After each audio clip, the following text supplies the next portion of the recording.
ओम शांति। आज 20 फरवरी 2022 के बाबा के अव्यक्त मधुर महावाक्य सुनेंगे। ये अव्यक्त मधुर महावाक्य अव्यक्त बाप दादा ने 14 जनवरी 1990 को सुनाए थे। आज की मुरली का टाइटल है पुरुषार्थ की तीव्र गति में कमी के दो मुख्य कारण। पुरुषार्थ की तीव्र गति में कमी के दो मुख्य कारण।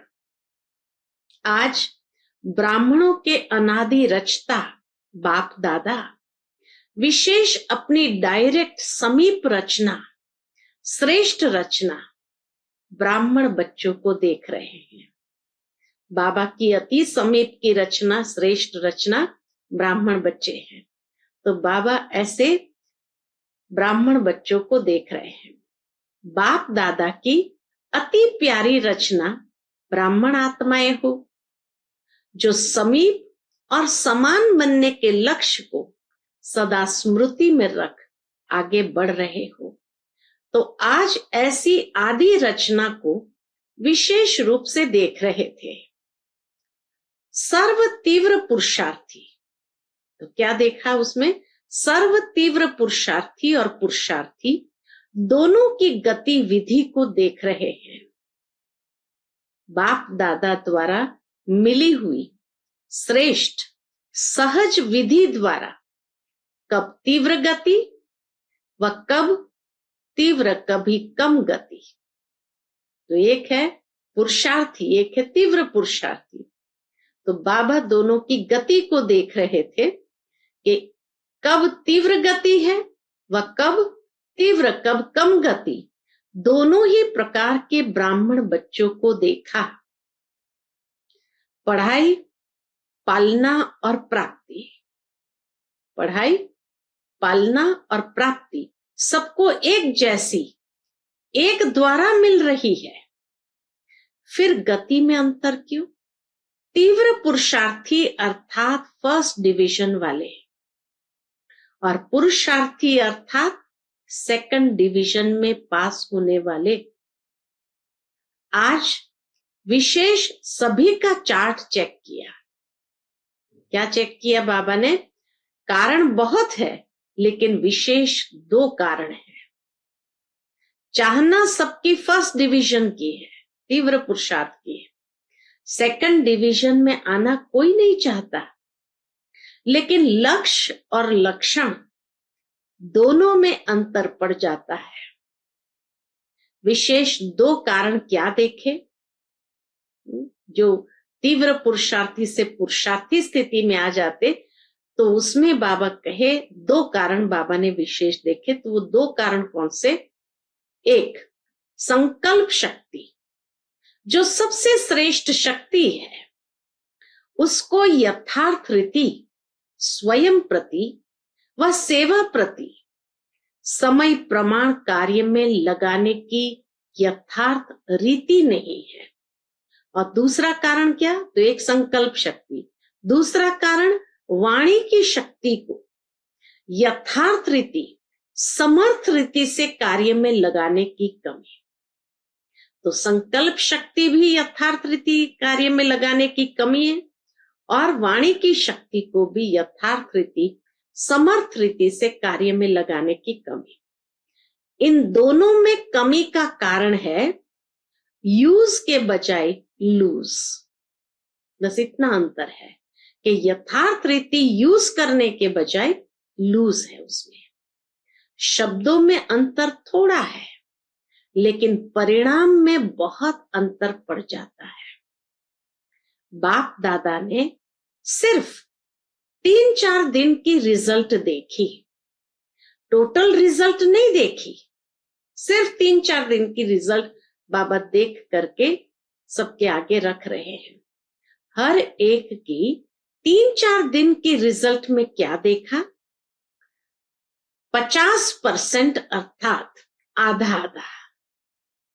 क्या आधा आधा? संकल्प और बोल में दोनों शक्तियों के जमा का खाता 50% आत्माओं का, 40% और व्यर्थ का साधारण खाता 60% देखा, तो सोचो जमा कितना हुआ, ज्यादा वजन किसका हुआ। तो 60-40 का हिसाब बाबा ने देखा कि 50% का तो फिर भी 40% जमा का खाता होता है, लेकिन व्यर्थ का खाता 60%। तो ज्यादा वजन किसका हुआ। इसमें भी वाचा के कारण मनसा पर प्रभाव पड़ता है। मनसा वाचा को भी अपनी तरफ खींचती है। बाबा कहे जितना व्यक्ति बोलता है, क्योंकि वो सहज है, तो इसीलिए वो मनसा को भी खींचता है, या मनसा के ऊपर भी उसका प्रभाव पड़ता है। आज बाप दादा वाणी अर्थात बोल के तरफ विशेष अटेंशन दिला रहे हैं। आज बच्चों का विशेष अटेंशन खिंचवा रहे हैं, क्योंकि बोल का संबंध अपने साथ भी है और सर्व के साथ भी है। और क्या देखा, मनसा द्वारा याद में रहना है, उसके लिए फिर भी बीच बीच में प्रोग्राम रखते हैं कि मनसा हमारी पावरफुल हो, याद की भट्ठी रखते हैं, लेकिन बोल के लिए अलबेलापन ज्यादा है। इसलिए बाप दादा इस पर विशेष अंडरलाइन करा रहे हैं, बोल के ऊपर विशेष अंडरलाइन करा रहे हैं, क्योंकि उसके लिए कोई प्रोग्राम नहीं, और इसीलिए इसमें अलबेलापन जरूर आ जाता है। 2 वर्ष पहले बाप दादा ने विशेष पुरुषार्थ में, सेवा में आगे बढ़ने वाले महारथी आत्माओं को और सभी को 3 बातें बोल के लिए कही थी। कौन सी 3 बातें कही थी? कम बोलो, धीरे बोलो और मधुर बोलो। व्यर्थ बोलने की निशानी है वह ज्यादा बोलेगा। जो व्यर्थ बोलता है वो हमेशा ज्यादा बोलेगा। मजबूरी से समय प्रमाण, संगठन प्रमाण अपने को कंट्रोल करेगा, लेकिन अंदर ऐसा महसूस करेगा जैसे कोई ने शांति में चुप रहने लिए बांधा है। इसलिए मजबूरी कहा बाबा ने, कि ऐसा उसको अनुभव होगा जैसे कोई ने बांध करके उसको बिठा दिया है। व्यर्थ बोल बड़े ते बड़ा नुकसान क्या करता है? तो बाबा कहे, एक तो शारीरिक एनर्जी समाप्त होती और खर्च होता है, और दूसरा समय व्यर्थ जाता है। फिजिकल एनर्जी भी वेस्ट जाती है और समय भी वेस्ट जाता है। तो ये 2 नुकसान व्यर्थ बोलने वाले से होता है। फिर बाबा कहे, व्यर्थ बोलने वाले की आदत क्या होगी? अच्छा, जो व्यर्थ बोलता है, ज्यादा बोलेगा, तो उसकी आदत क्या होगी? छोटी सी बात को बहुत लंबा चौड़ा करेगा, और बात करने का तरीका कथा मुआफिक होगा। कथा क्यों कहा बाबा ने? जैसे रामायण महाभारत की कथा इंटरेस्ट से सुनाते हैं ना, खुद भी रुचि से बोलेगा, दूसरे की भी रुचि पैदा कर लेगा, लेकिन रिजल्ट क्या होती? रामायण महाभारत की रिजल्ट क्या है?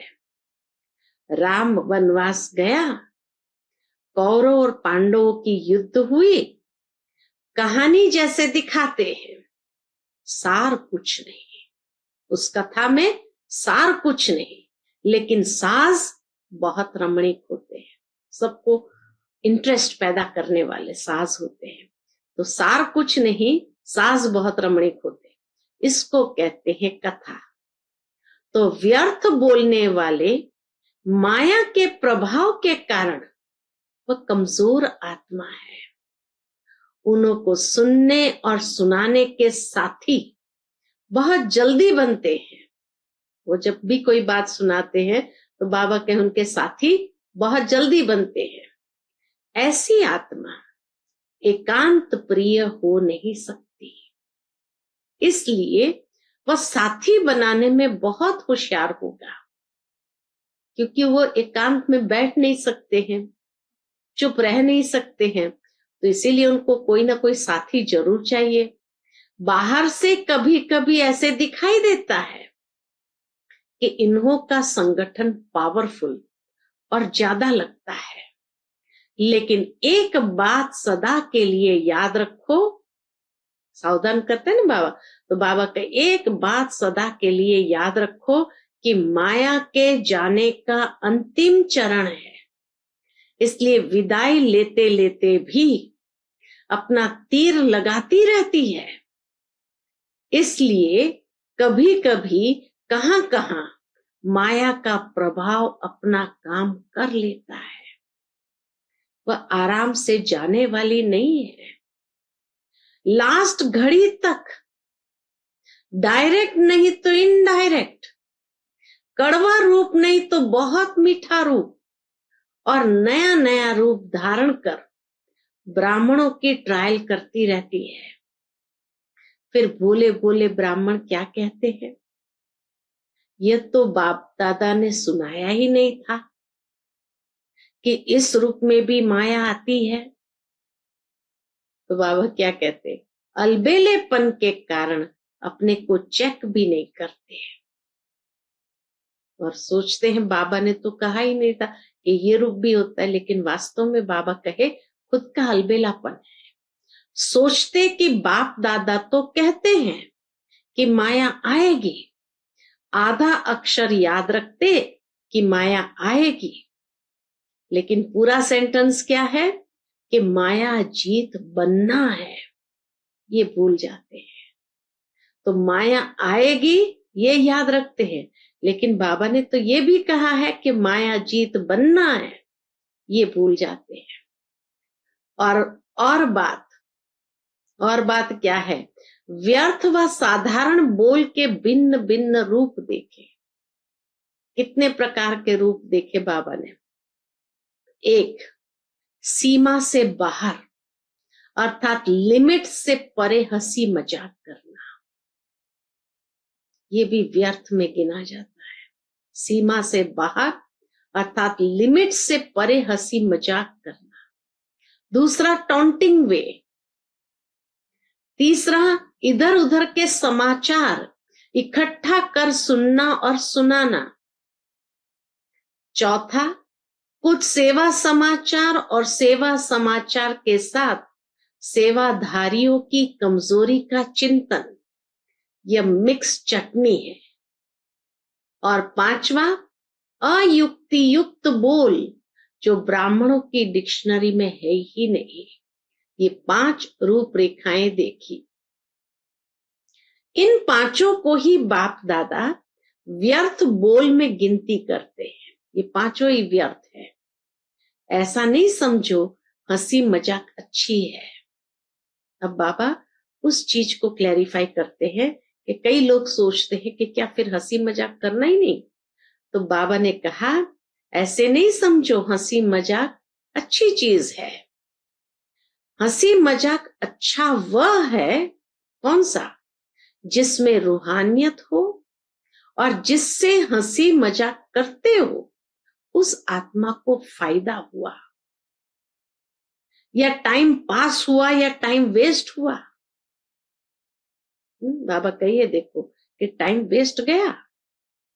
रमणीकता का गुण अच्छा माना जाता है, लेकिन व्यक्ति, समय, संगठन, स्थान, वायुमंडल के प्रमाण रमणीकता अच्छी लगती है। व्यक्ति, समय, संगठन, स्थान, वायुमंडल के प्रमाण रमणीकता अच्छी लगती है। अगर इन सब बातों में से एक बात भी ठीक नहीं तो रमणीकता भी व्यर्थ की लाइन में गिनी जाएगी और सर्टिफिकेट क्या मिलेगा कि हंसाते बहुत अच्छा है लेकिन बोलते बहुत है। तो मिक्स चटनी हो गई ना। तो समय की सीमा रखो, इसको कहा जाता है मर्यादा पुरुषोत्तम। कहते हैं, कई कहते हैं, क्या कहते हैं मेरा स्वभाव ही ऐसा है। तो बाबा कहे कौन सा स्वभाव है? बाप दादा वाला स्वभाव है। तो इसको भी मर्यादा पुरुषोत्तम नहीं कहेंगे, साधारण पुरुष कहेंगे। बोल सदैव ऐसे हो, कैसे? बाबा कहे बोल सदैव ऐसे हो जो सुनने वाले चात्रक हो, कि यह कुछ बोले और हम सुने। इसको कहा जाता है अनमोल महावाक्य। महावाक्य ज्यादा नहीं होते, जब चाहे तब बोलता रहे, इसको महावाक्य नहीं कहेंगे। तो सतगुरु के बच्चे मास्टर सतगुरु के महावाक्य होते हैं, वाक्य नहीं। व्यर्थ बोलने वाला अपनी बुद्धि में व्यर्थ बातें, व्यर्थ समाचार, चारों ओर का कूड़ा किचड़ा जरूर इकट्ठा करेगा, क्योंकि उनको कथा का रमणीक रूप देना पड़ेगा। इसलिए चारों तरफ का कूड़ा कचड़ा सारा इकट्ठा करेगा, तभी तो वो इंटरेस्टिंग बना सकता है और रमणीकता से उसको सुना सकता है, क्योंकि उनको कथा का रमणीक रूप देना पड़ेगा। जैसे शास्त्रवादियों की बुद्धि है ना, इसलिए जिस समय और जिस स्थान पर जो बोल आवश्यक है, युक्ति युक्त है, स्वयं के और दूसरी आत्माओं के लाभ लायक है, वही बोल बोलो। बोल के ऊपर अटेंशन कम है, इसलिए इस पर डबल अंडरलाइन। विशेष इस वर्ष बोल के ऊपर अटेंशन रखो।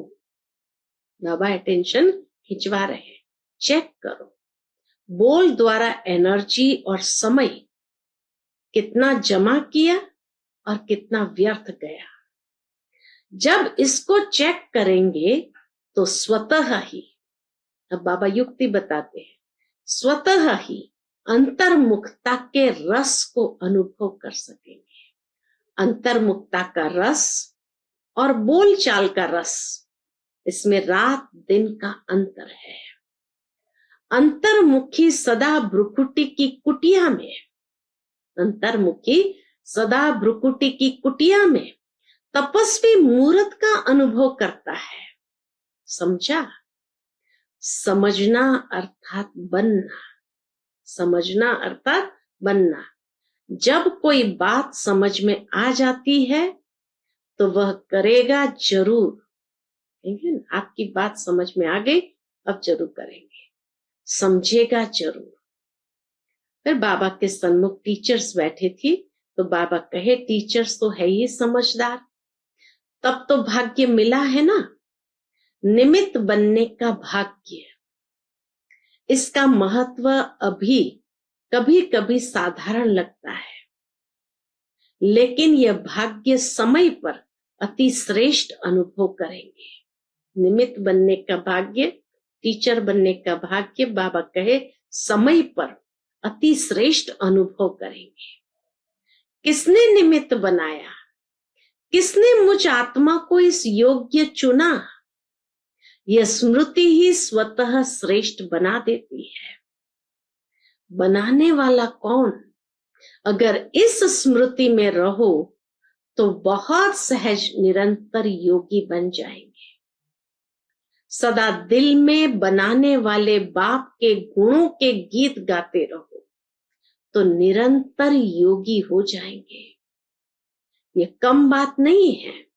सारे विश्व की कोटों की कोट आत्माओं में से कितने निमित्त टीचर्स बनी हो।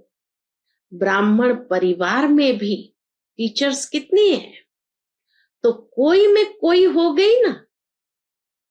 टीचर अर्थात सदा भगवान और भाग्य के गीत गाती रहे।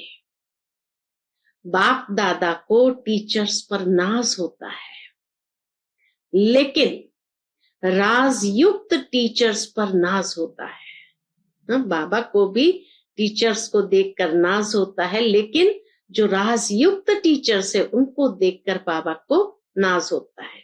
अच्छा, फिर बाबा के सामने प्रवृत्ति वाले थे, तो बाबा कहे प्रवृत्ति वाले भी मजे में रहते हैं ना, मूंझने वाले हो या मजे में रहने वाले हो। ब्राह्मण जीवन में हर सेकंड तन मन धन जन का मजा ही मजा है। आराम से सोते हो, आराम से खाते हो, आराम से रहना, खाना, सोना और पढ़ना। और कुछ चाहिए क्या? पढ़ना भी ठीक है या अमृत वेले सो जाते हो?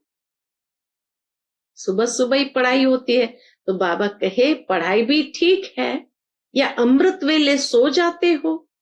ऐसे कई बच्चे करते हैं, कहेंगे सारी रात जाग रहे थे, सुबह को नींद आ गई।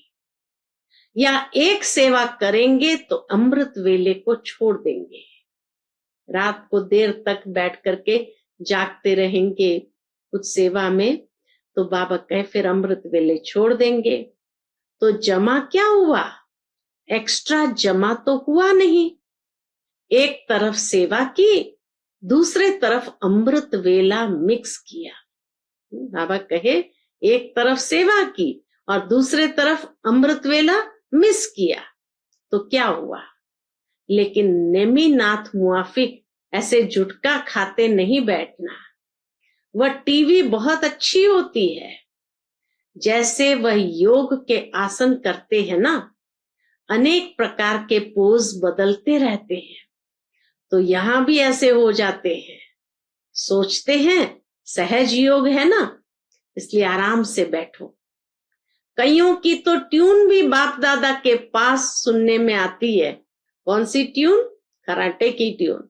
बाप दादा के पास वह भी कैसेट है, तो अब डबल अंडरलाइन करेंगे ना, फिर बाप दादा सुनाएंगे कि रिजल्ट में कितना अंतर पड़ा।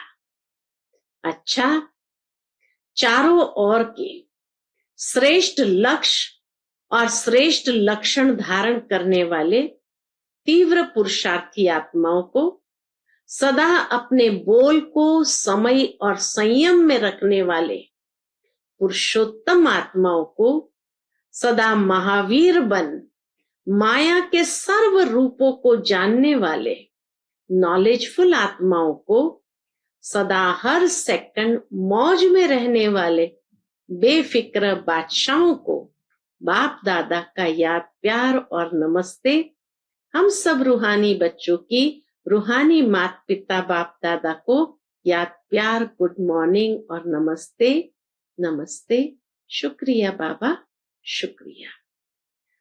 अव्यक्त बाप दादा की फिर पार्टियों से मुलाकात है, तो बाबा कहे साइलेंस की शक्ति को अच्छी तरह से जानते हो। साइलेंस की शक्ति सेकंड में अपने स्वीट होम शांति धाम में पहुंचा देती है। साइंस वाले तो और फास्ट गति वाले यंत्र निकालने का प्रयत्न कर रहे हैं, लेकिन आपका यंत्र, साइलेंस की शक्ति का यंत्र कितनी तीव्र गति का है, सोचा और पहुंचा। ऐसा यंत्र साइंस में है जो इतना दूर बिना खर्च के पहुंच जाए। वो तो एक एक यंत्र बनाने में कितना खर्चा करते हैं, कितना समय, कितनी एनर्जी लगाते हैं। आपने क्या किया? बिना खर्च मिल गया। ये संकल्प की शक्ति सबसे फास्ट है। आपको शुभ संकल्प का यंत्र मिला है, दिव्य बुद्धि मिली है। शुद्ध मन और दिव्य बुद्धि से पहुंच जाते हो। जब चाहे तब लौट आओ, जब चाहो तब चले जाओ। साइंस वालों को तो मौसम भी देखना पड़ती है, आपको तो यह भी नहीं देखना पड़ता कि आज बादल है, नहीं जा सकेंगे। आजकल देखो बादल तो क्या, थोड़ी सी फागी भी होती है तो भी प्लेन नहीं उड़ सकता। और आपका विमान एवर रेडी है, या कभी फागी आती है? एवर रेडी है, सेकंड में जा सकते हैं, संकल्प शक्ति से। ऐसी तीव्र गति है, माया कभी रुकावट तो नहीं डालती है। मास्टर सर्वशक्तिवान को कोई रोक नहीं सकता। जहां सर्व शक्तियां हैं वहां कौन रोकेगा। कोई भी शक्ति की कमी होती है तो समय पर धोखा मिल सकता है। मानो सहन शक्ति आप में है, लेकिन निर्णय करने की शक्ति कमजोर है। तो जब ऐसी कोई परिस्थिति आएगी जिसमें निर्णय करना हो, उस समय नुकसान हो जाएगा। होती एक ही घड़ी निर्णय करने की, बस एक ही घड़ी का टाइम होता है। होती एक ही घड़ी निर्णय करने की है, हाँ या ना, लेकिन उसका परिणाम कितना बड़ा होता है। तो सब शक्तियां अपने पास चेक करो।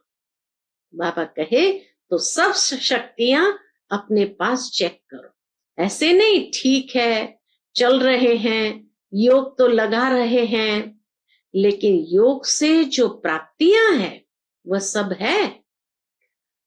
या थोड़े में खुश हो गए कि बाप तो अपना हो गया। बाप तो अपना है, लेकिन प्रॉपर्टी वर्षा भी अपनी है। बाबा पूछते हैं, बाप तो अपना है लेकिन प्रॉपर्टी बाबा की वर्षा भी अपनी है ना। या सिर्फ बाप को पा लिया वही ठीक है। वर्षे के मालिक बनना है ना। बाप की प्रॉपर्टी है सर्व शक्तियां, इसलिए बाप की महिमा ही है सर्वशक्तिमान ऑलमाइटी अथॉरिटी। सर्व शक्तियों का स्टॉक जमा है या इतना ही है, कमाया और खाया बस। बाप दादा ने सुनाया है कि आगे चलकर आप मास्टर सर्वशक्तिवान के पास सब भिखारी बनकर आएंगे। पैसे या अनाज के भिखारी नहीं, लेकिन शक्तियों के भिखारी आएंगे। तो जब स्टॉक जमा होगा तब तो देंगे ना। दान वही दे सकता जिसके पास अपने से ज्यादा है। अगर अपने जितना ही होगा तो दान क्या करोगे। अपने जितना ही होगा तो दान क्या करेंगे। तो इतना जमा करो। संगम पर और काम ही क्या है, जमा करने का ही काम मिला है। सारे कल्प में और कोई युग नहीं है जिसमें जमा कर सको। फिर तो खर्च करना पड़ेगा, जमा नहीं कर सकेंगे। तो जमा के समय अगर जमा नहीं किया तो अंत में क्या कहना पड़ेगा, अब नहीं तो कब नहीं। फिर टू लेट का बोर्ड लग जाएगा। अभी तो लेट का बोर्ड है, टू लेट का नहीं। सभी माताओं ने इतना जमा किया है। शिव शक्तियां हो या घर की माताएं हो, शिव शक्ति कहने से शक्तियां याद आती है। किन माताओं को बाप ने शिव शक्तियां बना दिया। किन माताओं को बाप ने शिव शक्ति बना दिया है। अगर कोई शक्ल आकर देखे तो क्या कहेंगे, ऐसी शक्तियां होती है क्या। लेकिन बाप ने पहचान लिया कि वह आत्माएं शक्तिशाली है। बाप तो आत्माओं को देखता है, न बूढ़ा देखता, न जवान देखता, न बच्चा देखता। आत्मा तो बूढ़ी व छोटी है ही नहीं। तो यह खुशी है ना कि हमको बाबा ने शिव शक्ति बना दिया। दुनिया में कितनी पढ़ी लिखी माताएं हैं, लेकिन बाप को गांव वाले ही पसंद है। क्यों पसंद है, सच्ची दिल पर साहब राजी। बाप को सच्ची दिल प्यारी लगती है। जो भोले होंगे उन्हें झूठ कपट करने नहीं आएगा। जो चालाक चतुर होते हैं उसमें ये सब बातें होती है। तो जिसकी दिल भोली है, अर्थात दुनिया की मायावी चतुराई से परे है, वह बाप को अति प्रिय है। बाप सच्ची दिल को देखता है। बाकी पढ़ाई को, शक्ल को, गांव को, पैसे को नहीं देखता है। सच्चे दिल चाहिए, इसीलिए बाप का नाम दिल वाला है। अच्छा, आज का बाप दादा का मधुर वरदान हम बच्चों के प्रति है, दृढ़ निश्चय द्वारा फर्स्ट डिवीजन के भाग्य को निश्चित करने वाले मास्टर नॉलेजफुल भव। दृढ़ निश्चय द्वारा फर्स्ट डिवीजन के भाग्य को निश्चित करने वाले मास्टर नॉलेजफुल भव। दृढ़ निश्चय भाग्य को निश्चित कर देता है। जैसे ब्रह्मा बाप फर्स्ट नंबर में निश्चित हो गए, ऐसे हमें फर्स्ट डिवीजन में आना ही है, यह दृढ़ निश्चय हो। ड्रामा में हर एक बच्चे को ये गोल्डन चांस है। सिर्फ अभ्यास पर अटेंशन हो तो नंबर आगे ले सकते हो। इसलिए मास्टर नॉलेजफुल बन हर कर्म करते चलो, साथ के अनुभव को बढ़ाओ तो सब सहज हो जाएगा। जिसके साथ स्वयं सर्वशक्तिमान बाप है, उसके आगे माया पेपर टाइगर है। उसके आगे माया पेपर टाइगर है। आज का स्लोगन है, स्वयं को हीरो पाठधारी समझ, बेहद नाटक में हीरो पाठ बजाते रहो। स्वयं को हीरो पाठधारी समझ, बेहद नाटक में हीरो पाठ बजाते रहो। अच्छा, Om Shanti. To watch Peace of Mind channel videos on YouTube, subscribe us on youtube.com/.